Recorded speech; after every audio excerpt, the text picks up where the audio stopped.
ओम श्री गणेशाय नमः। ओम नमः शिवाय। क्या आप अपने जीवन में खुशियां और सब तरह का सुख और शांति चाहते हैं? अगर हाँ, तो आप एकदम सही जगह आए हैं। इस कलयुग में यदि जीवन को सफल बनाने वाला और सब तरह की खुशियां प्रदान करने वाला कोई सरल साधन है तो वह शिव महापुराण है।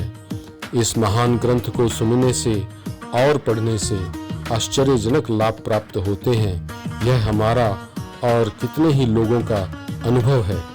शिव महापुराण से मिलने वाला लाभ सभी को प्राप्त हो, इसलिए इस चैनल के माध्यम से सभी अध्याय आपके साथ साझा करने का हमारा उद्देश्य है।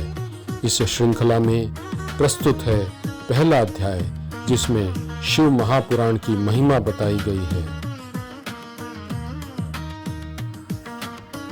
शौनक जी द्वारा साधन विषयक प्रश्न पूछे जाने पर सूत जी का उन्हें शिव महापुराण की महिमा सुनाना।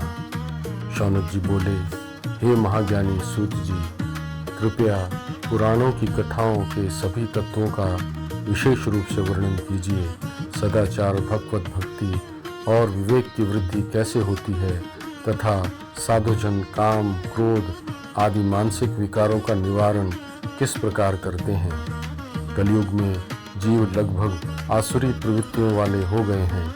उन्हें दैवी गुणों से युक्त करने का श्रेष्ठ उपाय क्या है? ऐसा शाश्वत साधन बताइए जो सभी कल्याणकारी साधनों में श्रेष्ठ, परम मंगलकारी और पवित्र करने वाले उपायों में सर्वोत्तम हो। जो साधन शीघ्र अंतःकरण की शुद्धि कर दे और जिससे निर्मल चित्त वाला पुरुष सदा के लिए शिव की प्राप्ति कर सके। सूत जी बोले, मुनि श्रेष्ठ शौनक, आप धन्य हैं। आपके हृदय में पुराण कथा का विशेष प्रेम है, इसलिए मैं शुद्ध बुद्धि से विचार कर परम उत्तम शास्त्र का वर्णन करता हूँ। वत्स, सभी शास्त्रीय सिद्धांतों से युक्त, भक्ति वृद्धि कारक तथा भगवान शिव को संतुष्ट करने वाला यह दिव्य शिव पुराण कानों के लिए अमृत समान है। इसका श्रवण कीजिए। यह उत्तम शिव पुराण काल रूपी सर्प से होने वाले भय का नाश करता है। पूर्व काल में शिव जी ने इसे कहा था। व्यास जी ने सनत कुमार के उपदेश से प्रेरित होकर कलयुग के जीवों के कल्याण हेतु इसे संक्षेप में प्रतिपादित किया।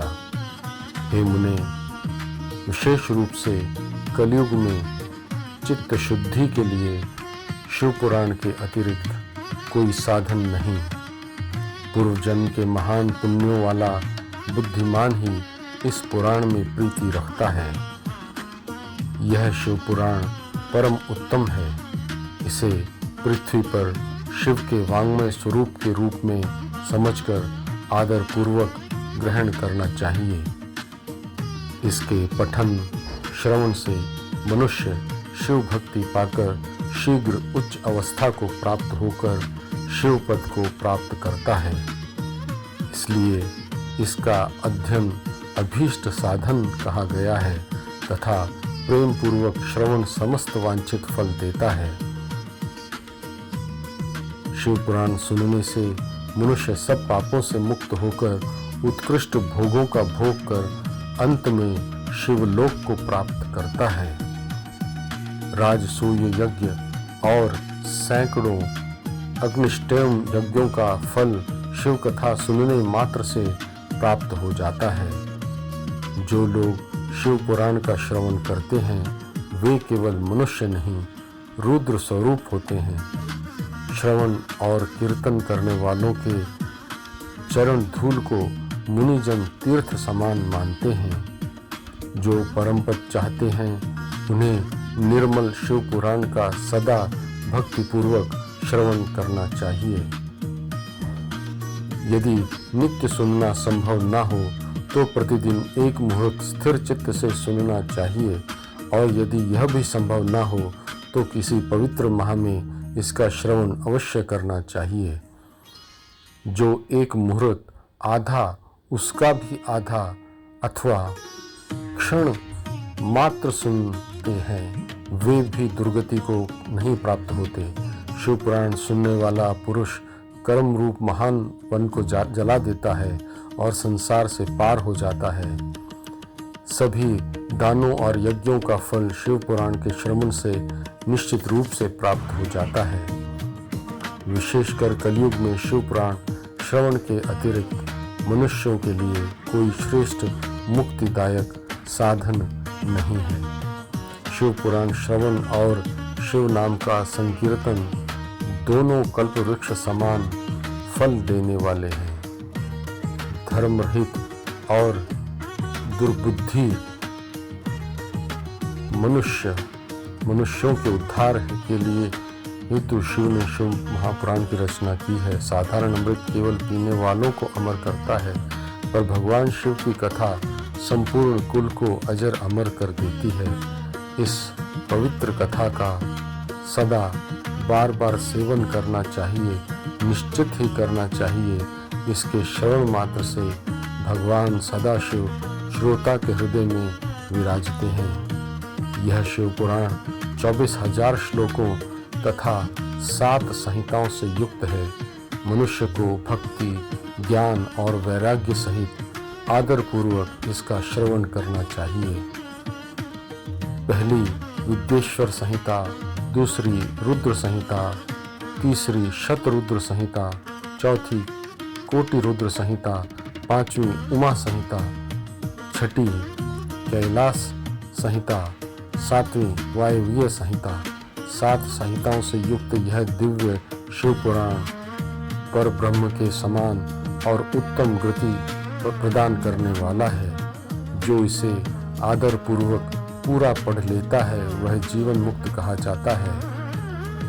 शिव पुराण सुनने का अवसर न मिलने तक प्राणी अज्ञानवश संसार में भटकता रहता है।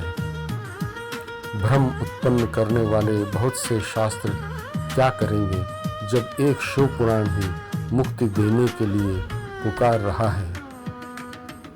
जिस घर में शिव पुराण कथा होती है वह घर तीर्थ बन जाता है और उस पे रहने वालों के पाप नष्ट हो जाते हैं। हजारों अश्वमेध और सैकड़ों वाजपेयी यज्ञ भी शिव पुराण की 16वीं कला की बराबरी नहीं कर सकते। जो पुरुष भक्तिपूर्वक शिव पुराण का श्रवण नहीं करता वही वास्तव में पापी है। गंगा आदि नदियाँ, सप्तपुरी और गया तीर्थ भी शिव पुराण की समता नहीं कर सकते। जिसे परम गति चाहिए वह नित्य एक श्लोक, आधा श्लोक थोड़े से भी भक्तिपूर्वक पढ़े। जो अर्थ चिंतन पूर्वक या प्रेम पूर्वक इसका नित्य पाठ करते हैं वे निश्चित ही पुण्यात्मा हैं। अंतकाल में भक्ति से इसका श्रवण करने वाले को भगवान महेश्वर अत्यंत प्रसन्न होकर अपना धाम देते हैं। जो प्रतिदिन आदर पूर्वक शिव पुराण का पूजन करते हैं वे सब भोग कर अंत में शिवपद प्राप्त करते हैं। जो प्रतिदिन आलस्य रहित होकर उत्तम वस्त्रों से इसका सम्मान करते हैं वे सदा सुखी रहते हैं। यह निर्मल शिव पुराण शैवों का सर्वस्व है। यह लोक परलोक में सुख चाहने वालों को इसका आदर पूर्वक सेवन करना चाहिए। यह शिव पुराण धर्म, अर्थ, काम और मोक्ष चारों पुरुषार्थ देने वाला है। अतः इसका प्रेम पूर्वक श्रवण और पाठ करना चाहिए। वेद, इतिहास और अन्य शास्त्रों में यह शिव पुराण अत्यंत कल्याणकारी माना गया है।